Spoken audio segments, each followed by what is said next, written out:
Aujourd'hui, je suis venu réaliser une visite de l'avancement de la construction de ce barrage de Farahant.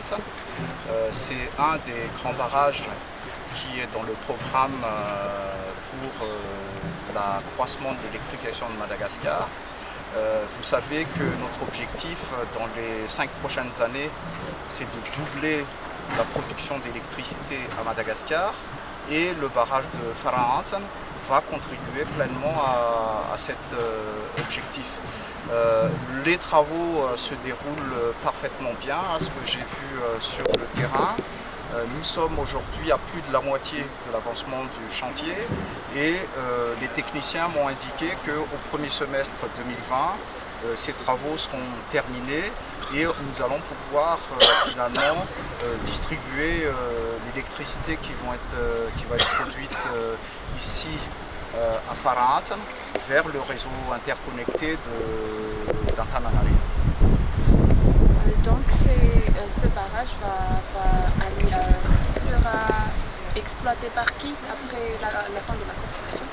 Alors, ce barrage rentre dans l'accord PPP avec l'entreprise Tozikrin, et il va être exploité pendant une certaine période par ces sociétés et ensuite va être reprise par notre société nationale.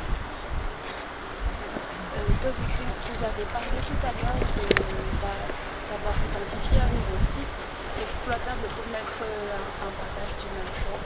Est-ce que vous pouvez nous donner plus de détails?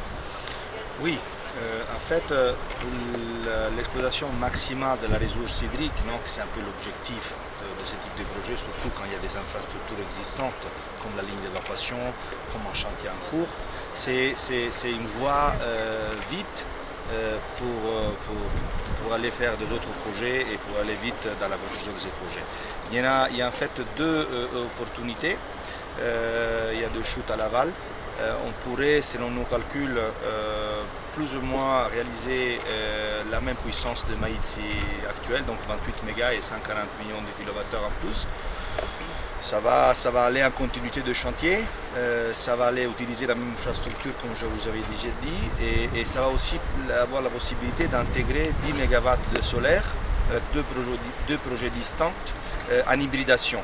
Et cette hybridation, c'est je pense unique à Madagascar, hybridation hydraulique et solaire, et ça va donner un peu plus d'énergie au réseau pendant la période de d'étiage où il y a plus de soleil et il y a moins d'eau.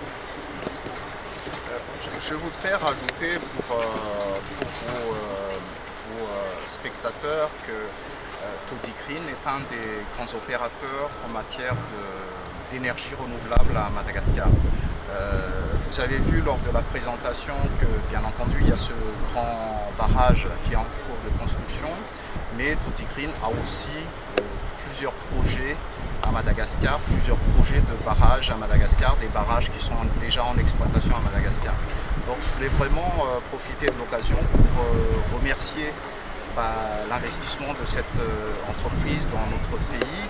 J'ai envie de dire grazie mille et Tozikrin. Grazie mille.